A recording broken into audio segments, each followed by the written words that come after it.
I'd like to acknowledge the traditional custodians of the land we walk upon, elders, songmen and songwomen of our culture.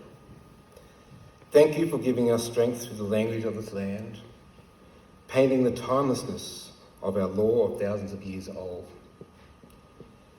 Yaka yuru, yaka marabai, yaka bilabila. Welcome man, welcome woman, welcome children. These are the words I would hear echo as Mum and Dad would welcome and embrace cultures from across the world on the Kalkadunga country. Our journey is a continuum of connection, of circle of life, coexisting. And over time becomes fluid like the memory of the water flow, a mental, physical and spiritual state, which to me is an arc that overlaps the pathways of those before us. Acknowledging the aunties, uncles, grandfathers, grandmothers, who have over time created a safe space for the likes of me and you to stand proud of your culture, your music and connection to country. We are all becoming more in tune with the earth and one another.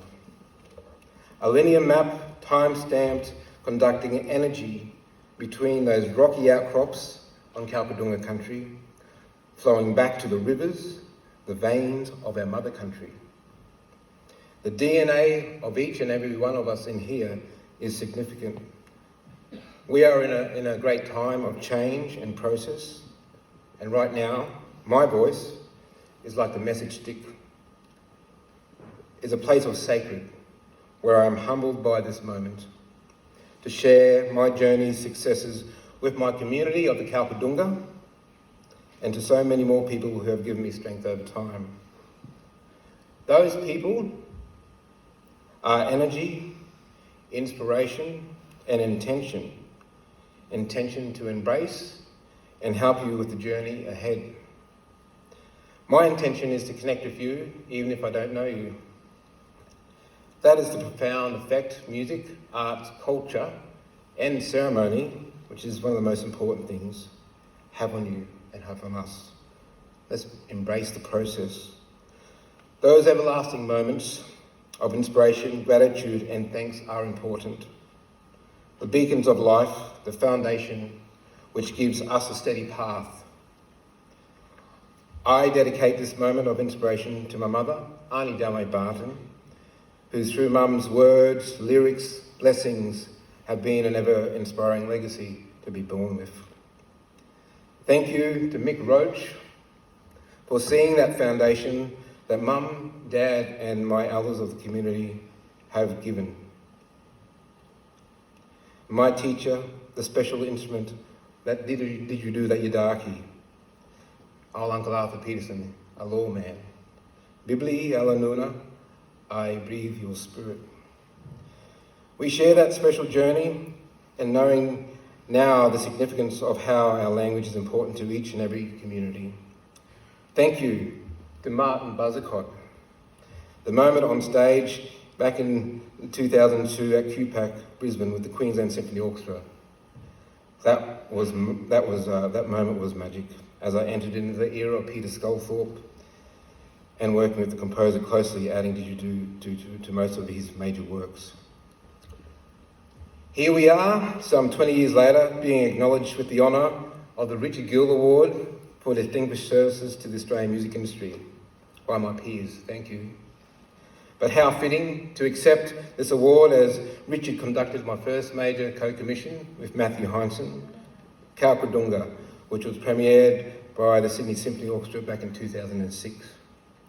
There are many amazing collaborators and orchestras and conductors I've worked with, including Daniel Smith, the champion of Kalkadunga in Europe, Sean O'Boyle with our concerto for didgeridoo and orchestra in the early 2000s, to John Foreman co-presenting Sky Songs. And of course the amazing Benjamin Northey, premiering Api Vatenti Mamoto, which means we carry a Coolaman and sing the country together. In 2022, I was honoured by Maestro Simone Young to premiere my new work I wrote, Of the Earth, for the Sydney Symphony Orchestra, reopening the Opera House Concert Hall including Lynn Williams's Indigenous Children's Choir performing on clapsticks that I got made from the old floorboards in the new of the Opera House Concert Hall. Thank you also to amazing composers and friends over the years, such as Lisa Lim, Elena Katz-Chernin, Andrew Ford, Uncle Ross Edwards, and Philip Buchanan, performing that first orchestra gig back in those days when I was just barely 17 years old, just to name a few, including Veronique Serret, which leads me to my next words. In life, we have this thing called emotion, and we call it love. And at the right time, we find the right love. So thank you, Veronique, for being on the journey with me.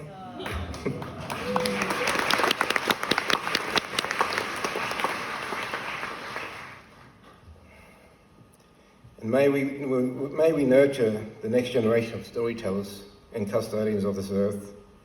And on that note, I also like to pay homage and respect to the Danouche dancers from Nowra, from New South Wales. My first dance troupe I went overseas with when I was 15 years old. I had my 16th birthday in Edmonton, Alberta. Going through the Rockies on our day off. It was a pretty amazing experience. It was very grassroots. We were out in the community there with the mob there in the USA and Canada and Hawaii.